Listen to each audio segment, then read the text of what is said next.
to make money they didn't have and didn't need, they risked what they did have and did need. And that's foolish. That is just plain foolish. It doesn't make any difference what your IQ is. If you risk something that is important to you for something that is unimportant to you, it just does not make any sense. If you think you're going to be a lot happier if you've got 2x instead of x, you're probably making a mistake. I mean, you were rumored to be one of the rescue buyers of Long-Term Capital. What was the play there? What did you see? Well, there's a story in the current Fortune magazine, one has Rupert Murdoch's picture on the cover, that tells the whole story of our involvement. It's kind of an interesting story because it's a long story, so I won't go into all the background of it. But I got the really serious call about Long-Term Capital probably, 4 weeks ago this Friday, whenever it was. It was my granddaughter. I got it in mid-afternoon, and my granddaughter was having her birthday party that evening, and then I was flying that night to Seattle to go on a 12-day trip with Gates to Alaska in a private train, all kinds of things where I was really out of communication. But I got this call on a Friday afternoon saying that things were really getting serious there. I'd had some other calls before that the article gets into a few weeks earlier. I know those people, most of them pretty well. So a lot of them were at Solomon when I was there. And the place was imploding, and the Fed was sending people up that weekend. And so between that Friday and the following Wednesday, when the New York Fed, in effect, orchestrated a rescue effort, but without any federal money involved, I was quite active, but I was having this terrible time because we were sailing up through these canyons, which held no interest for me whatsoever, in Alaska. And the captain would say, you know, if we just steer over here, we might see some bears and whales. And I said, steer where you get a good satellite connection, because I want. So it was. In fact, there's a picture, unfortunately, where I've got my Old Faithfuls going off behind me, and I've got my back to it. I'm on the phone, which was the people, the group thought it was kind of funny the way I was working the phone. But we put in a bid on Wednesday morning. By then I was in Bozeman, Montana, and I talked to Bill McDonough, the head of the New York Fed, about 10 o'clock. They were having a meeting of the bankers at 10 o'clock that morning in New York, and I caught him.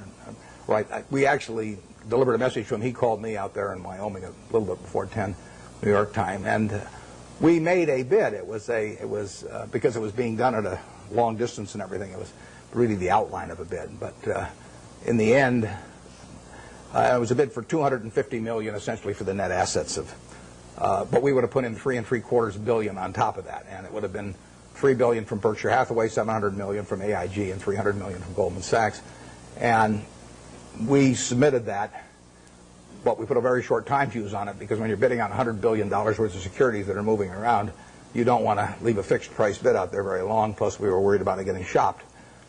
In the end, the bankers made the deal, and but it was an interesting period. The whole long-term capital management, and I hope most of you are familiar with it, but the whole story is really fascinating, because if you take John Meriwether and Eric Rosenfeld, Larry Hillenbrand, Greg Hawkins, Victor Agani, the two Nobel Prize winners, Merton and Scholes, if you take the 16 of them, they probably have as high an average IQ as any 16 people working together in one business in the country, including at Microsoft or wherever you want to name.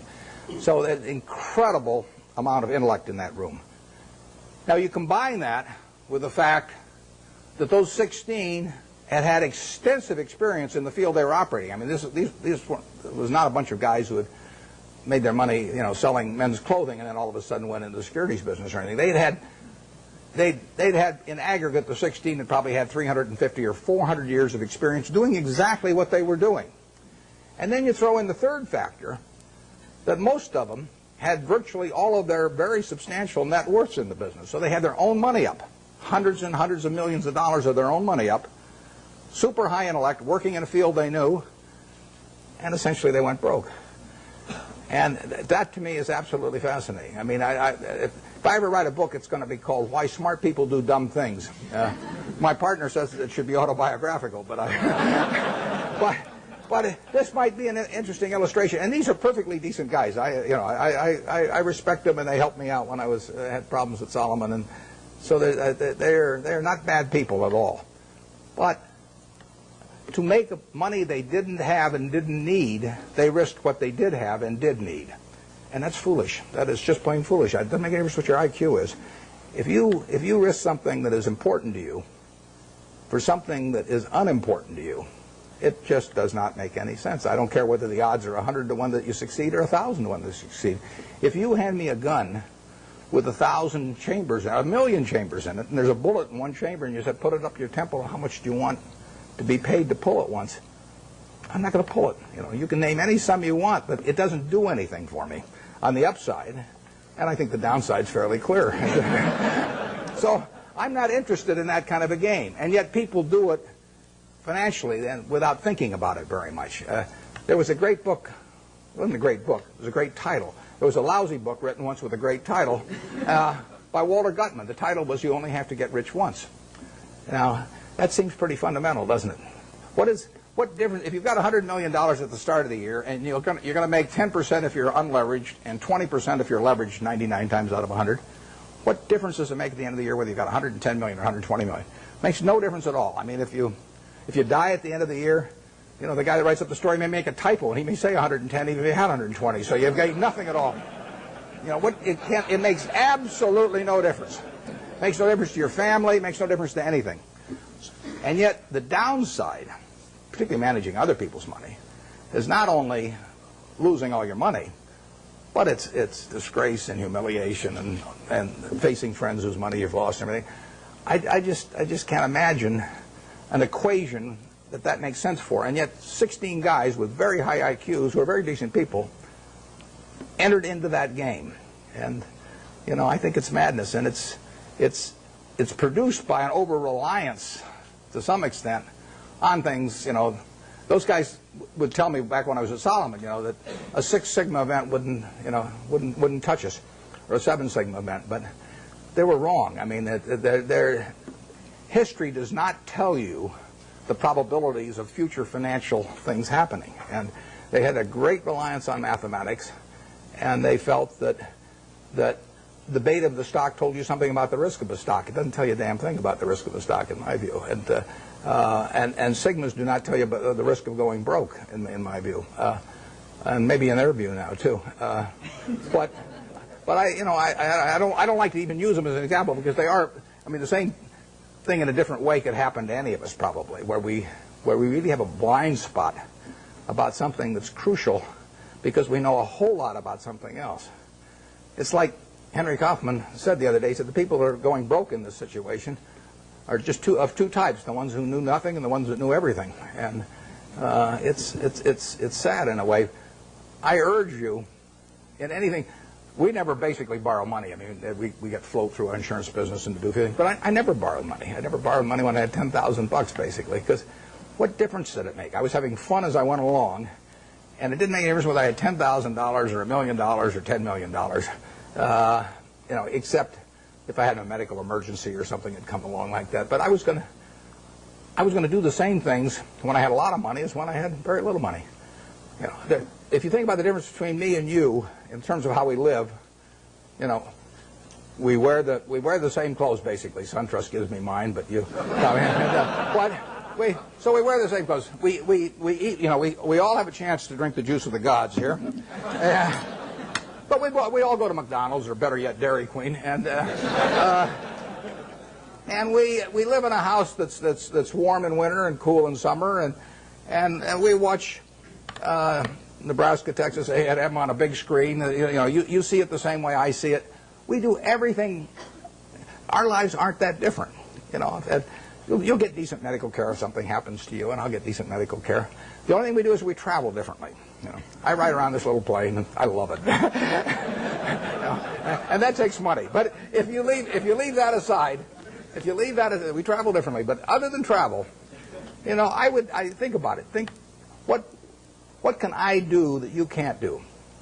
Now, I get to work in a job that I love, but I've always worked in a job I love. I loved it when I loved it just as much when it was a big deal if I made $1,000. And I urge you to work in jobs you love. I mean, I think you're out of your mind if you keep taking jobs that you don't like because you think it'll look good on your resume.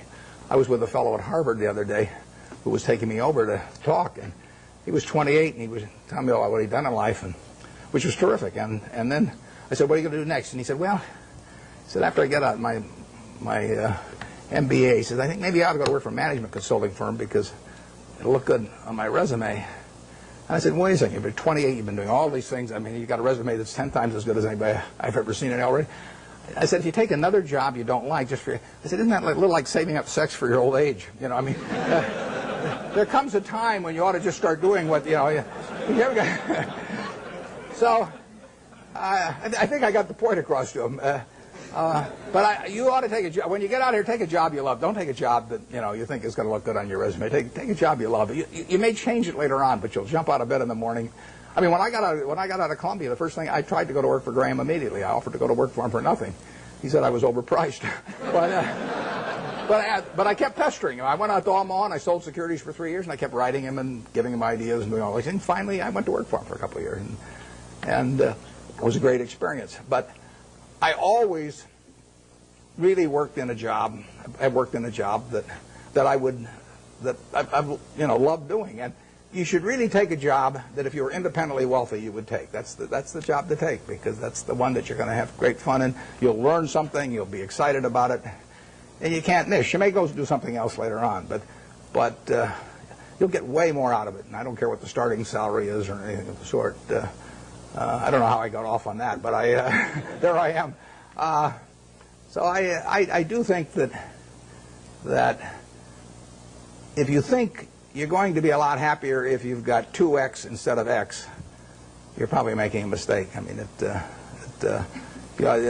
you ought to find something you like that works with that, and you'll get in trouble if you think that making 10X or 20X is the answer to everything in life, because then you will do things like borrow money when you shouldn't, or maybe cut corners on things that your employer wants you to cut corners on. Or it just doesn't make any sense. You won't like it when you look back on it.